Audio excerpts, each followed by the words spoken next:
Hello दोस्तों, स्वागत है आपका हमारे यूट्यूब चैनल मरीन वर्ल्ड में। दोस्तों, आज के इस वीडियो में मैं आपको बताऊंगा कि आरओ यानी कि समीक्षा अधिकारी कैसे बने और इससे जुड़ी सारी जानकारी मैं आप लोगों को आज की इस वीडियो में दूंगा।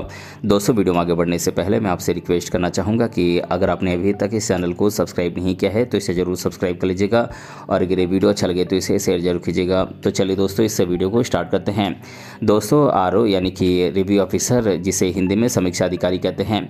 समीक्षा अधिकारी का पद सरकारी होता है। इनकी नियुक्ति राज्य सचिवालय सेक्रेटेरिएट के अलग अलग डिपार्टमेंट्स में होता है। इनका काम सचिवालय के क्लर्कियल ग्रेड के एम्प्लॉयज़ के द्वारा किए गए कार्यों की समीक्षा करना होता है।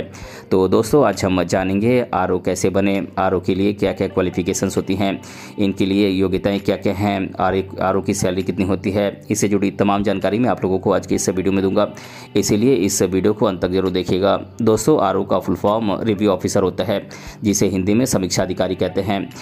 दोस्तों, आरओ का पद राज्य सचिवालय के अंतर्गत आता है। इनकी नियुक्ति सचिवालय के अधिकारी के पद पर होता है। दोस्तों, आरओ यानी कि समीक्षा अधिकारी सचिवालय के क्लर्कियल ग्रेड के एम्प्लॉयज़ के द्वारा किए गए कार्यों की समीक्षा यानी कि रिव्यू करते हैं। दोस्तों, बात करें आरओ बनने के लिए क्वालिफिकेशंस की यानी कि योग्यताओं की, तो दोस्तों कैंडिडेट किसी भी मान्यता प्राप्त यूनिवर्सिटी से ग्रेजुएशन डिग्री किसी भी स्ट्रीम में पूरा किया हुआ होना चाहिए, यानी कि किसी भी सब्जेक्ट से पूरा किया हुआ होना चाहिए। और कैंडिडेट को कंप्यूटर का बेसिक नॉलेज होना चाहिए और कंप्यूटर का सर्टिफिकेट होना चाहिए। दोस्तों, कैंडिडेट की कंप्यूटर टाइपिंग स्पीड अच्छी होनी चाहिए। हिंदी और इंग्लिश की टाइपिंग स्पीड 25 वर्ड्स पर मिनट होनी चाहिए।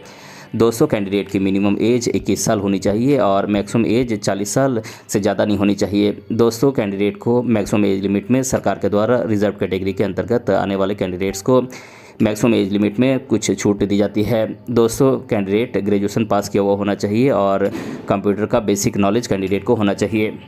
बात करें आरओ कैसे बने, तो दोस्तों आरओ बनने के लिए सबसे पहले आप किसी मान्यता प्राप्त संस्थान से आप ग्रेजुएशन डिग्री पूरा करें, किसी भी कॉलेज से आप ग्रेजुएशन डिग्री पूरा करें। दोस्तों, ग्रेजुएशन पास करने के बाद आरओ भर्ती के लिए आप अप्लाई करें। दोस्तों, आरओ की वैकेंट पोस्ट की भर्ती के लिए राज्य लोक सेवा आयोग यानी कि स्टेट पब्लिक सर्विस कमीशन समय समय पर जॉब नोटिफिकेशन जारी करती है।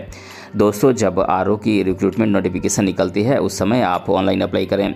दोस्तों, अप्लाई करने के बाद भर्ती परीक्षा आपको पास करनी होगी। दोस्तों, सबसे पहले प्रीलिम्स एग्ज़ाम आपको पास करना होगा, उसके बाद आपको मेंस एग्ज़ाम में अपीयर होना होगा और उसे पास करना होगा। दोस्तों, मेंस एग्ज़ाम पास करने के बाद आपका टाइपिंग टेस्ट होगा। दोस्तों, टाइपिंग टेस्ट पास करने के बाद आपका मेरिट बनेगा। दोस्तों, मेरिट के आधार पर आरओ के पोस्ट पर आपका सिलेक्शन होगा। दोस्तों, सिलेक्शन प्रोसेस पूरा होने के बाद आरओ के पोस्ट पर आपको नियुक्त किया जाएगा। दोस्तों, आरओ यानी कि समीक्षा अधिकारी की सैलरी 47,600 रुपये से लेकर 1,51,000 रुपये मंथली होती है। दोस्तों, बात करें आरओ यानी कि समीक्षा अधिकारी के कार्यों की, तो इनका मुख्य काम सेक्रेटेरिएट सेक्रेटरी और चीफ सेक्रेटरी के कार्यों में इनकी सहायता करना होता है।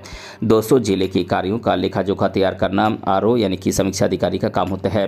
दोस्तों, फेयर कॉपीज़ तैयार करना और प्रोस्पेक्टस तैयार करना आरओ का काम होता है। दोस्तों, सेक्शन में प्राप्त होने वाले लेटर्स को डेली इंटर करना और सेक्शन के लिए रजिस्टर्स को मेंटेन करना आरओ का काम होता है। दोस्तों, बात करें समीक्षा अधिकारी यानी कि आरओ का सिलेक्शन कैसे होता है, तो दोस्तों रिटन एग्ज़ाम और टाइपिंग टेस्ट के माध्यम से आरओ का सिलेक्शन होता है। दोस्तों, राज्य लोक सेवा आयोग यानी कि state public service commission RO की एग्ज़ाम 2 चरणों में आयोजित करती है, प्रीलिम्स एग्ज़ाम और मेंस एग्ज़ाम के तौर पर। दोस्तों, बात करें प्रीलिम्स एग्ज़ाम की, तो दोस्तों ये पहले चरण का एग्ज़ाम होता है। इसमें 2 पेपर्स होते हैं, जनरल स्टडीज़ और हिंदी। दोनों पेपर में मल्टीपल चॉइस क्वेश्चन आपसे पूछ जाते हैं। दोस्तों, जनरल स्टडीज़ में कुल 140 और हिंदी में कुल 60 क्वेश्चन आपसे पूछ जाते हैं।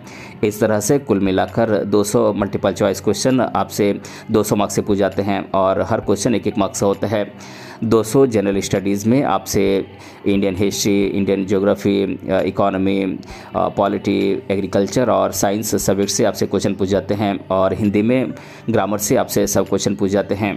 दोस्तों, बात करें आरओ मेंस एग्ज़ाम के पेपर की, तो दोस्तों मेंस एग्ज़ाम में कुल 4 पेपर आपको देने होते हैं और ये कुल 400 मार्क्स से होते हैं। दोस्तों, मेंस एग्ज़ाम में आपसे जनरल स्टडीज़ यानी कि सामान्य अध्ययन, सामान्य हिंदी एवं आलेखन, सामान्य शब्द एवं हिंदी व्याकरण और हिंदी निबंध का पेपर आपको देना होता है। दोस्तों, पेपर 1 जो कि सामान्य अध्ययन का पेपर होता है, इसमें कुल 120 मल्टीपल चॉइस क्वेश्चन आपसे पूछ जाते हैं और ये कुल 120 मार्क्स से होते हैं। दोस्तों इस पेपर को सॉल्व करने के लिए आपको 2 घंटे का समय मिलता है। दोस्तों बात करें पेपर 2 जो कि सामान्य हिंदी का पेपर होता है, इसमें 100 मल्टीपल चॉइस क्वेश्चन पूछ जाते हैं और ये 100 मार्क्स से होते हैं। दोस्तों इस पेपर को सॉल्व करने के लिए आपको 2.5 घंटे का समय मिलता है।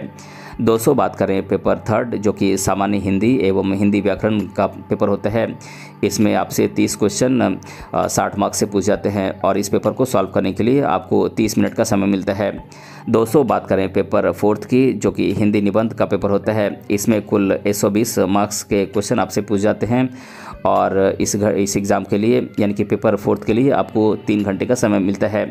तो दोस्तों आज के इस वीडियो में मैंने आप लोगों को बताया कि आरओ यानी कि समीक्षा अधिकारी कैसे बने और इसके बारे में मैंने आप लोगों को आज की इस वीडियो में डिटेल से बताया है।